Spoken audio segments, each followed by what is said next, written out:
Start out in the second row. Joe. Joe Barton, Cleveland.com. LeBron, after game one, you were talking and you said that at some point adversity would come up and you thought you guys would be ready to handle it. Losing a game in the playoffs, does that rise to the level of adversity? I don't think. Well, first of all, I give a lot of credit to Toronto. They played an exceptional game tonight. We didn't play our game, and they made us pay for it. Yeah, I mean, it is a little adversity. Why not? I mean, it's the postseason, and you lose a game, and this is our first loss of the postseason, so I would count it as a little adversity. So we got to go back to the drawing board, not fix everything, just fix a few things, and be much better on Monday. Obviously, we weren't as great as we've been, tonight.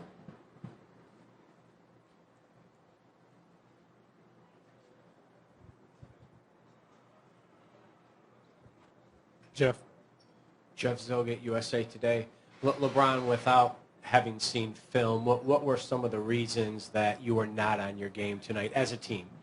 I think early on to start the game, we weren't as physical as we should have been, especially coming into a building that we knew we had to be a little bit more physical, understanding they were going to play with a lot of speed, a lot of force. So we didn't start the game as physical as we should have at the point of attack.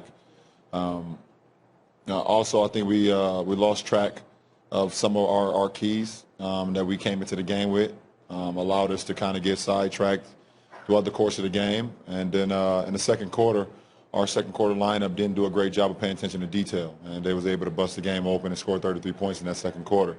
They had 39 for the whole second half. Allowing them to score 60 in the first half is not, the type of game that we want to play.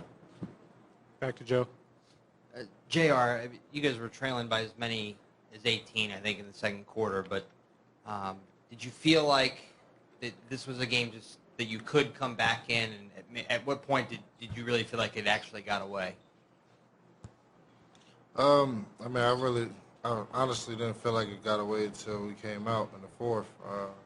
Whenever we're on the court, no matter what the deficit is, I think we have a chance to come back. We have the pieces and the weapons to do that.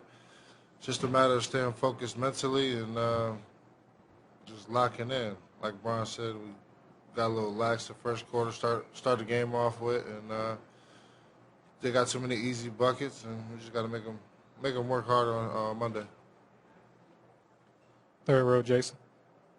LeBron, Kyrie and Kevin both struggled tonight shooting. Looked like for different reasons. Looked like Kevin missed a lot of open shots, and Kyrie had a lot of bodies on him all night.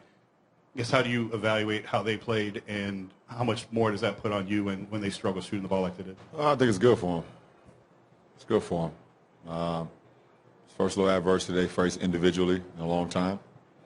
And I think it's good for them.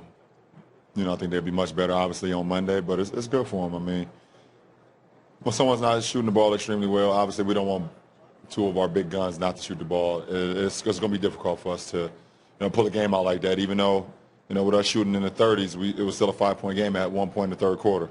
But we know they'd be much better. JR did a great job of trying to pick the slack up for Kyrie and for Kev. Channing tried as well, and I did as well. But, those guys will be better, and they'll watch the film, and we know they'll be much better on Monday. Back row, right. David Amber from Sportsnet.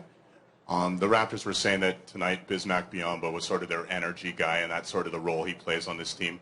LeBron, what impression did he make on you with the performance he had tonight? That's what he's been at home in every playoff game and every regular season game. We understand that he feeds off the crowd, but he's also a huge impact on the glass at home. He gives them a lot of energy. He gives them a lot of second chance points. I think he had 8 offensive rebounds. He cleaned up glass on all our misses in the first half. I think he had, at one point, he had 14 rebounds and no points, and it's a guy that just stays in his lane. And, he definitely gave them a boost tonight. Down front, Mark. For both of you guys, Mark Schwartz, ESPN, Bismack Biyombo's doing some of the Dikembe Mutombo finger wagging from years ago. When you see him do that during the game after a big play, what kind of reaction do both of you have?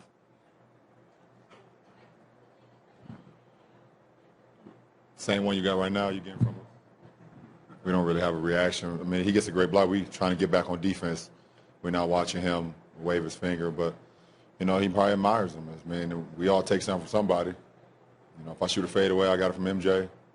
throw a no-look pass, get it from Magic.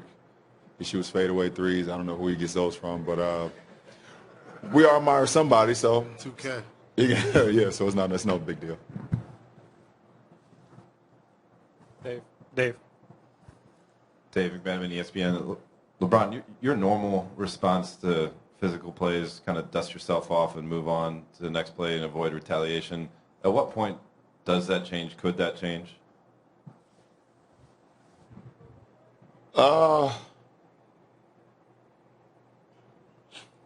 It's a great question. Obviously, teams and a lot of players are kind of taking it a little bit. At the end of the day, I'm important to this team. I can't afford to react in any kind of way to get me thrown out of a game, but I will protect myself. When I was in high school, I got low bridge playing in an AAU tournament when I was a sophomore and junior in high school, and a kid just low bridged me, and I fell and broke my wrist. And that kind of thought kind of always plays in my mind, either when I'm getting thrown to the ground or, if it's a borderline dirty play. But it's always I always think back to the Jay-Z phrase in a line he had of, if I shoot you, then I'm brainless. If you shoot me, you famous. What am I to do? So that always plays in my head anytime I feel like I want to react. I gotta keep my brain. Back row right. LeBron, Michael Grange from Sportsnet.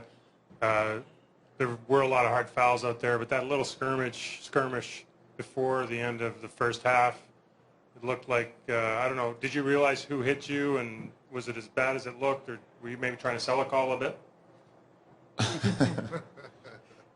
You're whack. Not trying to sell a call. I got hit with an elbow. I didn't know it was from my own teammate. I thought it was Damari, but I watched the replays from my teammate. So now sell a call for what? There's no call there to be sold. And that's it. I was going to say something else to you, but I'm going to leave it alone. Is there anything else? All right, we're going to wrap it up. Thank you.